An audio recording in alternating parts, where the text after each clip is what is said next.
Hello guys, நான் தான் உங்கள் ஆர்கானிமிலவர். போன எபிசோட் பற்றி இந்த எபிசோட் நீங்கள் கண்டிப்பாக உங்களுக்கு அந்த மனம் பிடிச்சதுன்னு நினைக்கிறேன். அதோட நம்ம மெம்பர்ஷிப்லேயும் வீடியோ போட்டுட்ருக்கோம். நம்ம சேனலில் மெம்பர்ஷிப் போட விரும்புனீங்கன்னா மெம்பர்ஷிப் போட்டு அந்த வீடியோ பார்க்கலாம். ஐடியல் பிளேயர் ரிட்டர்ன் சீகார்டு அப்படிங்கிற மனோட அடுத்த எபிசோடு தான் பார்க்க போகிறோம். வாங்க நம்பர்களே, வீடியோக்குள்ளே போகலாம். ஹீரோயினி வந்துட்டு, நான் கொஞ்சம் லேட்டாக வந்தாலும் உங்களை மிஸ் பண்ணியிருப்போம் போல், நான் என்னோடய லக்கு தான் நினைக்கிறேன் நான் உங்களை பார்த்தது அப்படின்னு சொல்லிட்டு நம்ம ஹீரோட்ட வளைஞ்சு பேசிகிட்டு இருப்பா. அப்போ நம்ம கோல்டன் நம்பர் வந்துட்டு, பிரதர் வந்துட்டிங்களா, நல்ல வேலை நீங்கள் வந்து எங்களை காப்பாற்றுறீங்க, இல்லை நாங்கள் இந்நேரம் செத்து போயிருப்போம் அப்படின்னு நம்ம ஹீரோட்ட சொல்லிட்டு வந்துட்டு இருப்போம். அப்போ தான் ஹீரோயின் சொல்லுவாள், கண்டிப்பாக இது அந்த கேடி பையலோட வேலையாக தான் இருக்கணும், அவன் தான் இது மட்டும் பண்ணியிருப்பான் அப்படின்னு சொல்லிட்டு இருக்கும்போது நம்ம கோல்டன் நம்ம சொல்லுவான், ஆமாம் அவனோட வேலையாக தான் இருக்கணும், ஏன்னா நான் எவ்வளோவா காசு கொடுக்குன்னு சொன்னாலும் அவங்க என்னை விடவே மாட்டேன்ட்டாங்க அப்படின்னு நம்ம கோல்டன் நம்ம ஹீரோட்ட சொல்லிட்டு இருப்போம். ஆமாம் இவங்கெல்லாம் யார் அப்படின்னு நம்ம ஹீரோ கேட்டோன்னே, இவங்கெல்லாம் பார்க்குறதுக்கு அந்த கேடி போய் அரேஞ்ச் பண்ண மிஸ்ட்ரி அசாசின் மட்டுமே தெரியுது. இவங்கெல்லாம் இந்த செகண்ட் வேர்ல்டை கிளியர் பண்ணாமல் வெறும் 30 லெவல்லே இருக்க ஆளுங்க. இவங்க மிச்சம் இருக்க எல்லாத்தையும் கொள்ளையடிச்சு இங்கே வரவங்க எல்லா பிளேயரையும் கொன்று அவங்களோட ஐட்டத்தெல்லாம் திருடுறவங்கன்னு நினைக்கிறேன் அப்படின்னு நம்ம கோல்டன் ஆர்மரும் நம்ம ஹீரோனையும் 2 பேரும் சொல்லிட்டு இருப்பாங்க. இவங்க வேறு அடுத்த சமாளிக்கணுமா, இப்போ என்ன பண்ணுறது, இவங்களை சமாளிக்கிறது ரொம்ப கஷ்டமே, எல்லாம் 30 லெவலில் இருக்காங்க, என்ன பண்ணுறது அப்படின்னு நம்ம ஹீரோ யோசிச்சுக்கிட்டு இருப்பான். நம்ம கோல்டன் ஆர்மரும் இதுதான் யோசிச்சுக்கிட்டு இருப்பான். ஆமாம் பாஸ், என்ன பண்ணுறது இப்போ நம்ம, அவங்க எல்லோரும் 30 லெவலு, நிறைய பேர் வேறு இருப்பாங்க, எல்லாம் அசாசின் வேறு, இங்கே இருக்க பிளேயர்லாம் கொன்று அவங்க வெப்பன்னு எல்லா பொருளையும் திருடுறாங்க, நம்ம காசு கொடுத்தாலும் அவங்க வாங்கலன்ட்டாங்க, இப்போ நம்ம என்ன பண்ணுறது, எல்லாம் உங்களோட கையில் தான் இருக்குது, நீங்கள் ஏதாச்சும் ஒரு முடிவு பண்ணுங்க அப்படின்னு நம்ம கோல்டன் நம்பர்கிட்ட வந்து அவனோட அடியெல்லாம் பேசிக்கிட்டு இருப்பாங்க. அப்படி அவங்க பேசிகிட்டு இருக்கும்போது நம்ம ஹீரோ அவனை பார்த்து சொல்லுவான், ஆமாம் உனக்கு இந்த பிளாக் ஸ்மித்லாம் தெரியும்ல, அவன் இந்த குடும்பம்லாம் அவங்களுக்கு ஃப்ரெண்டு தானே அப்படின்னு நம்ம ஹீரோ அவனை பார்த்து கேட்பானா. ஆமாம் எனக்கு தெரியும். ஆமாம் இது இப்போ எதுக்கு நீங்கள் கேட்குறீங்க அப்படின்னு நம்ம ஹீரோ பார்த்து அவன் கேட்கும்போது, அதெல்லாம் ஒன்றும் இல்லை, நான் ஒரு சின்ன ஐடியா பண்ணியிருக்கேன், நான் சொல்கிற மாட்டா ஒரு ஐட்டத்தை ஒன்று நீங்கள் ரெடி பண்ணி கொடுத்தோன்னே போதும் அப்படின்னு சொன்னோன்னே, என்ன ஐட்டம் அது எப்படிப்பட்ட ஐட்டம், நீங்கள் என்ன எக்யூப்மெண்ட் கேட்குறீங்கன்னு கொஞ்சம் தெளிவாக சொன்னீங்கன்னா நல்லாயிருக்கும். இல்லை நான் அந்த எக்யூப்மெண்ட்டை நான் உனக்கு சொல்லிடுறேன், எது ஒன்றையும் நீ சொல்லிட்டு வந்து கொடுத்தா ஒன்றையும் போதும்.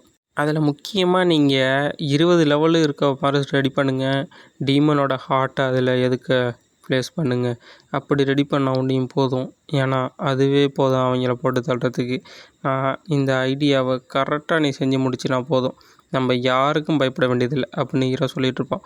ஓகே பிரதர், நீங்கள் சொன்ன மட்டுமே நான் அந்த எக்யூப்மெண்ட்டை போய் ரெடி பண்ணி நான் உங்களுக்கு கண்டிப்பாக எந்த ப்ராப்ளமும் இல்லாமல் கொண்டு வந்து கொடுத்துட்றேன் அப்படின்னு நம்ம கோல்டன் ஆர்மர் அங்கேருந்து கிளம்புவோம். ஹீரோவும் யோசிச்சுக்கிட்டு இருப்பான், கண்டிப்பாக அவங்க நம்மளுக்கு எதுக்கு ஏதாச்சும் ஒரு பிளான் போட்டுக்கிட்டு இருப்பாங்க, நம்ம அதுக்கு ஏற்றாப்புல ஏதாச்சும் பிளான் போடணும் அப்படின்னு ஹீரோ வச்சுட்டு இருப்பான். அடுத்து ஒரு பெரிய பில்டிங் தான் கட்டுறாங்க. அந்த பில்டிங்கில் அந்த கடந்து கொடூரமாக கத்திக்கிட்டு இருப்பான், அடி பைத்தியக்காரங்களா, வெறும் லெவல் 30 இருக்க அசாசின் கும்பலை வெறும் லெவல் 20 இருக்கிற பீஸ்ட் டேமர் அவன் தோக்கடிச்சான்னு சொல்கிறீங்களா, இது என்ன நம்ப சொல்கிறீங்களா, என்னென்னா முட்டாப்பேன்னு நினைக்கிறீங்களா அப்படின்னு கலந்து கத்திக்கிட்டு இருப்பான். ஆமாம் பாஸ், நம்ம இது பொய்ன்னு சொன்னாலும் இதான் உண்மை, வேறு வழி இல்லாமல் நம்ம இங்கே வந்துட்டோம், இப்போ நம்ம என்ன பண்ணுறது, இதுக்கு ரெஸ்பான்சிபிலிட்டி நானே எடுத்துக்கிறேன் அப்படின்னு அவன் சொல்லிக்கிட்டு இருப்பான். அப்போனா மறுதிருப்பி ஆட்களை அழைச்சிட்டு போ, அவன் உயிரோடு இருக்கக்கூடாது, கண்டிப்பாக அவனை போட்டு தள்ளியாகணும், அவனுக்கு வாழ்கிறதுக்கு தகுதியே இல்லை அப்படின்னு நம்ம ஹீரோ போட்டு தள்ள அவன் கூட சொல்லிக்கிட்டு இருப்பான். நம்ம ஹீரோவை போட்டு தள்ளுறதுக்கே அந்த அசாசினை ஹையர் பண்ணோன்னே அவனும் சொல்லுவான், நான் கண்டிப்பாக நீங்கள் சொல்கிறத நான் ஏற்று நடக்கிறேன், அவனை கண்டிப்பாக போட்டு தள்ளுவேன் அப்படின்னு அவன் சொல்லிகிட்டு இருப்பான். நம்ம ஹீரோ தான் யோசிச்சுக்கிட்டு இருப்பான், இப்போ இருக்க லெவலில் அவங்களோட சண்டை போட்டால் கண்டிப்பாக நம்ம சாவறதுக்கு சமம், நம்ம என்ன பண்ணுறது அப்படின்னு ஹீரோ யோசிச்சுட்டு இருக்கும்போது ஹீரோவுக்கு ஒரு நோட்டிஃபிகேஷன் வரும். தேர்ட் வேர்ல்டோட கொஸ்ட்டு அப்டேட் ஆயிரும். ஃபஸ்ட்டு கொஸ்ட்டு என்னன்னா, நீங்கள் இருக்க சவப்பட்டியோட மாணவர் 2000 அதிகரிக்கணும். செகண்ட் கொஸ்ட்டு என்னென்னா 300 டிஃபிகல்ட்டி 300 இருக்கிறதாச்சும் ஒரு கொஸ்ட்டை முடிக்கணும். அதுக்கப்புறம் நீங்கள் தேர்ட் வேர்ல்டு இருக்க பாஸை சேலஞ்சு பண்ணிங்கன்னா நீங்கள் அடுத்து 4th வேர்ல்டுக்கு போயிடும் அப்படின்னு அதில் போட்டிருக்கோம். நம்ம ஹீரோ அதை பார்த்துக்கிட்டு இருப்போம். இப்போ வந்து அவனோட ஹெல்த்து பாருங்கிறது அந்த சவப்பட்டியோட லெவல் அதிகரித்தா அவனோட ஹெல்த்தும் அதிகரிக்கும். அதே மட்டும்தான் அந்த கொலையாளிங்க கொலை பண்ணுறாங்கல்ல அசாசின், அவங்களோட சவப்பட்டியோட லெவலும் குறைஞ்சிச்சுன்னா கண்டிப்பாக செத்து போயிடுவாங்க. யாரோட ஹெல்த்து குறையுதோ அவங்க கண்டிப்பாக அவங்களாவே செத்து போயிடுவாங்க. அதை பாதுகாக்கணும்னா கண்டிப்பாக அவங்களோட அந்த சவப்பட்டிக்குள்ளே அவங்க போயே ஆகணும். ஓகேவா, இதை நம்ம முன்னாடி வச்சு தான் நம்ம இப்போ களத்துக்குள்ளே இறங்கணும் அப்படின்னு நம்ம ஹீரோ பிளான் போட்டுக்கிட்டு இருப்பான். தலைவன் நல்லா பிளான்லாம் பக்கா போட்டுக்கிட்டு இருக்கும்போது நம்ம கோல்டன் ஆர்மர்ட்டேருந்து ஏதோ ஒரு மெசேஜ் வரும். பாஸ் நீங்கள் சொன்ன மட்டுமே நான் அந்த எக்யூப்மெண்ட்டை செஞ்சு முடிச்சாச்சு அப்படின்னு மெசேஜ் வரும். சரி அதை என்கிட்ட எடுத்துகிட்டு வா அப்படின்னு சொன்னோன்னே, பாஸ் இந்தா எடுத்துக்கிட்டு வந்துட்டேன், உங்கள் எக்யூப்மெண்ட்டை நான் கொண்டு வந்துட்டேன், இந்த பார்த்தீங்களா நான் எடுத்துகிட்டு வந்துட்டேன் அப்படின்னு ஒடியாந்துக்கிட்டு இருப்பான். ஒடியாந்து நம்ம ஹீரோட்ட கொடுத்தோன்னே, நீ கரெக்டாக ஒரு நாளைக்குள்ளே இதை செஞ்சு முடிச்சிட்டியா, ரொம்ப சூப்பர் தான். ஆமாம் பாஸ், நீங்கள் சொன்ன மட்டுமே நான் இதை ஒரு நாளே செஞ்சு முடிச்சேன் பார்த்தீங்களா, நான் சூப்பர் தானே அப்படின்னு அவனே தற்பெருமை பேசிப்பான்.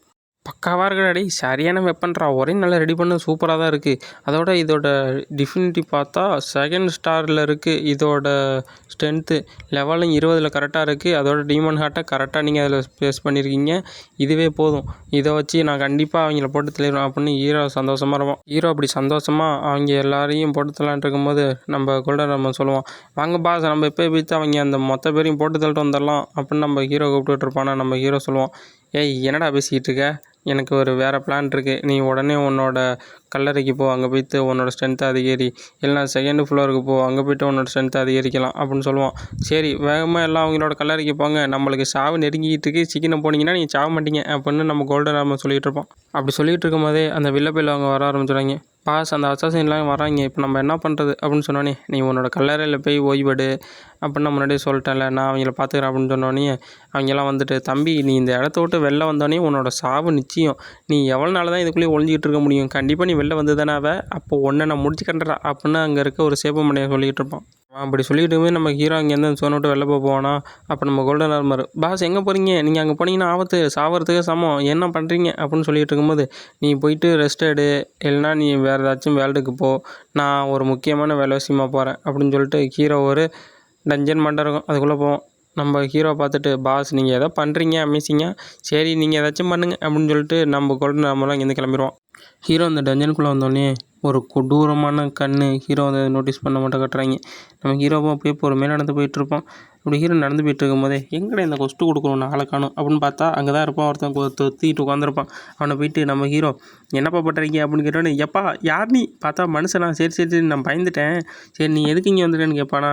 நம்ம ஹீரோ அவனை பார்த்து, உனக்கு எதுவும் ஹெல்ப் தேவைப்படுதா, அப்படி ஹெல்ப் தேவைப்பட்டால் நீ கண்டிப்பாக என்கிட்ட கூட சொல்லலாம் அப்படின்னு நம்ம ஹீரோ சொல்லுவோம். இப்படி சொன்னோடனே, ஆமாம் உன்னால் அந்த ஸ்கெல்டன் ஆர்மியை தடுக்க முடியுமா அப்படின்னு சொல்லுவானா அவன்.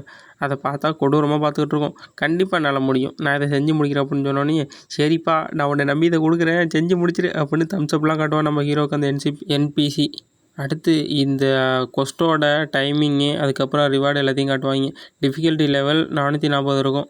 இதோட கொஸ்ட்டு நேம் வந்து டெத் கண்ட்ரோலு கொஸ்ட்டு. அதுக்கப்புறம் இதில் 300 warrior skeleton, 300 archer skeleton, 300 magical skeleton, normal skeleton 300 இருக்கும். இது எல்லாத்தையும் ஹீரோ போட்டதில் ஒன்று தான் இந்த கொஸ்ட்டு முடியும். கொஸ்ட்டு முடிஞ்சோடனே பயங்கரமான ரிவார்ட்லாம் கிடைக்கும் அப்படின்னு நோட்டிஃபிகேஷனில் போட்டிருக்கோம். ஹீரோவுக்கு நோட்டிஃபிகேஷன் வந்தோடனே ஹீரோ அதையே பார்த்துக்கிட்டு இருப்பான். அப்படி பார்த்துக்கிட்டு இருக்கும்போதே, அடுத்து நம்ம இப்போ இந்த பாஸ் மாஸ்டர் எப்படி போட்டு தள்ளுறது அப்படின்னு ஹீரோ அதுக்கு பிளான் போட ஆரம்பிச்சிடும். அப்படி போட்டுக்கிட்டு இருக்கும்போதே அந்த பாஸ் மாஸ்டர் நம்ம ஹீரோ அட்டாக் பண்ண ஆரம்பிச்சிடும். ஒரு ரோடும் நம்ம ஹீரோ எப்படியோ அந்த ஸ்டாப் வச்சு ஒரு பேரியர் போட்டு தப்பிச்சிருவான். இந்த ஸ்டாப் ஒன்று இல்லைனா கண்டிப்பாக நான் செத்து போயிருப்பேன், இல்லைனா அந்த மாஸ்டர் ரோடு விட்ட வேகத்துக்கு இந்நேரம் மயக்கம் போட்டு விழுந்து நான் காலி தான் அப்படின்னு ஹீரோ நினச்சிட்டு இருப்பான். ஏன்னா இந்த ஸ்டாப்போட சென்டரில் என்ன ஒரு டீமனோட ஹார்ட் வச்சுருப்பாங்க, அதனாலேயே இந்த ஸ்டாப் வச்சு ஹீரோவால் அதை கண்டிப்பாக எதுக்க முடியும் அப்படின்னு ஒரு ஐடியா இருக்கும் ஹீரோவுக்கு. யோசிப்பான், போன வாழ்க்கையில் நான் ஒரு வாரியர் அதோட சண்டை போட்டேன், ஆனால் நான் இப்போ ஒரு மேஜாக சண்டை போட போகிறேன், என்னோடய பவர் இப்போ அதோட பல மடங்கு இருக்குது அப்படின்னு சொல்லிட்டு ஹீரோ திரும்பி வர ஆரம்பிச்சிருவான். இப்போதைக்கு நான் திரும்பி போகிறேன், கண்டிப்பாக நான் ரிட்டர்ன் வந்து ஒன்று போட்டுக்கலாம் அப்படின்ட்டு ஹீரோ இங்கேருந்து கிளம்புவான். கூட நம்ம இடத்துல காட்டுவாங்க. அங்கே இடத்துல பாஸ் நம்ம இப்போ என்ன பண்ணுறது, அவன் ரொம்ப பவர்ஃபுல்லாக இருப்பான் போலயே, அவன் தான் வந்துட்டான் பாருங்க அப்படின்னு சொன்னோடனே அவன் வந்து சொல்லுவான், என்னப்பா நீங்களாம் இங்கேருந்து கிளம்பலையா, உங்களோட லெவல் 0க்கு வந்துச்சுன்னா கண்டிப்பாக நீங்கள் சேர்த்து போயிடுவீங்க, ஏன் நீங்கள் இங்கே இருக்கீங்க, இந்த இடத்தோடு நீங்கள் போனீங்களா மறுதிருப்பி இங்கே வர முடியாதுன்னு நினைக்கிறீங்களா அப்படின்னு வில்லத்தனமாக பேசிட்டு வந்துக்கிட்டு இருப்பான் அவன். சேப்பம் அப்படி சொல்லுவான், இதை பயன்படுத்தி நம்ம கண்டிப்பாக இடத்துல போய் ஆகணும் அப்படின்னு சொல்லும்போது, எனக்கு தெரியும் உன் வாயை மூடு, நான் என்ன சொன்னால் அதை வண்டி செய்ய அப்படின்னு சொல்லுவான். சரி சரி நீங்கள் சொல்கிற நான் செய்கிறேன், ஆனால் எல்லாத்தையும் செய்ய முடியாது, உங்களை பாதுகாக்கிறது என்னோடய பொறுப்பு, ஆனால் அதை மீறி நான் வேறு எதுவும் செய்ய முடியாது அப்படின்னு அவன் சொல்லுவான். அப்படி சொல்லிட்டு இருக்கும்போது கட்டுப்பாயிட்டு இங்கேருந்து போகும்போது சொல்லிட்டு போவான் வில்லப்பைய, இங்கே இருந்து நீங்கள் சாவுங்கடா, உங்களோட ஹெல்த் பர் 0க்கு வந்து கண்டிப்பாக நீங்கள் சாக போகிறீங்க, நான் அதை வேடிக்கை பார்க்குறேன் வெளில இருந்து அப்படின்னு சொல்லிட்டு அங்கேருந்து கிளம்புவோம். அப்படியே அவன் போன உடனே சரியான கட்டுப்பாயிட்டு இருப்பான் நம்ம கூட. அப்போ அங்கேருந்து ஹீரோயின் வந்து, ஆமாம் எங்கள் ஹீரோ அவன்கிட்ட நான் ஒரு விஷயம் சொல்லணும் அப்படின்னு சொல்லும் போது நம்ம கோல்டாம சொல்லுவான், அவன் தான் நான் செஞ்சுட்டு வந்து அந்த வெப்பனை எடுத்துக்கிட்டு அவன் இங்கேருந்து கிளம்பிட்டானே அப்படின்னு சொன்னோன்னே, இதுக்கு வாய்ப்பே இல்லையா, எப்படி அவன் இங்கேருந்து கிளம்புனா, அதுக்கு என்ன பண்ண போகிறான் அப்படின்னு கேட்டுவானா அந்த ஹீரோயினி. ஸ்ரீநகர் இருக்கீங்களா பாஸ் என்ன சொல்கிறீங்க, அப்படின்னா நீங்கள் கொண்டு வந்த வெப்பனை எடுத்துக்கிட்டு அவன் இங்கேருந்து ஓடிட்டானா, நீங்கள் இன்னும் அவனை நம்புறீங்களா, அவன் நம்மளை விட்டு போயிட்டான்னு தானே அப்படின்னு அங்கே இருக்கவங்கள கேட்டுக்கிட்டு இருப்பாங்க.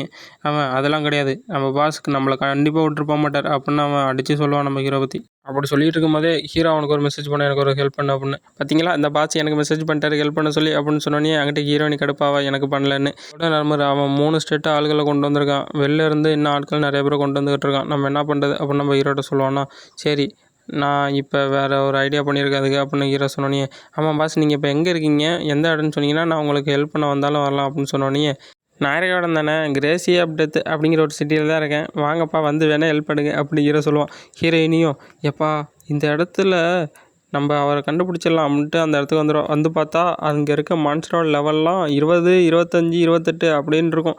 கண்டிப்பாக நம்ம ஒத்த ஆளால் இதெல்லாம் சமாளிக்க முடியாது அப்படின்னு ஹீரோயினி பேசிட்டு வந்துகிட்டு இருப்பான். அப்படி பேசிட்டு வந்துட்டு இருக்கும்போது ஒரு ஜாம்பி கொடூரமாக இருந்துச்சு மேலே வந்துட்டுருக்கும். அது ஹீரோயினி அட்டாக் பண்ண வந்துட்டுருக்கும். ஐயோ இப்போ நம்ம என்ன பண்ணுறது அப்படின்னு பார்க்கும்போதே அந்த சைட்லேருந்து ஒரு ஐஸ் அட்டாக் வந்து அந்த ஜாம்பி அப்படியே நிறுத்தி வைக்கும்.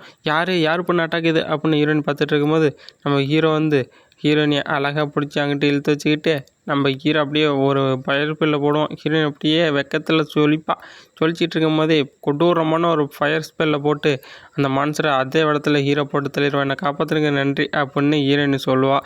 அதோட இந்த எபிசோடு முடியுது. இந்த ஜாம்பியோட லெவல் வந்து 25.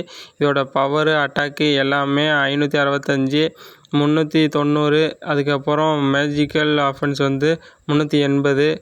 அதே மாட்டம் பாயிண்ட்ஸு ஹெல்த் பாயிண்ட்ஸ் வந்து 4420. இது ஸ்கில்லாம் கொஞ்சம் ஓரளவுக்கு நல்லா தான் நார்மலாக இருக்கும். இதை பயன்படுத்தி எல்லோரும் அட்டாக் பண்ணுது அப்படின்னு அதில் போட்டிருக்கோம்.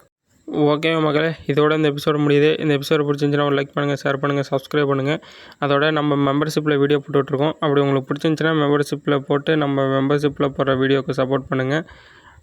ஓகேவா மக்களே, அது ஃபுல்லாக போட்டு முடிச்சதுக்கப்புறம் தான் நான் பப்ளிஷ் பண்ணுவேன். அது ஒரே வீடியோ போட்டுருவேன். Okay bye.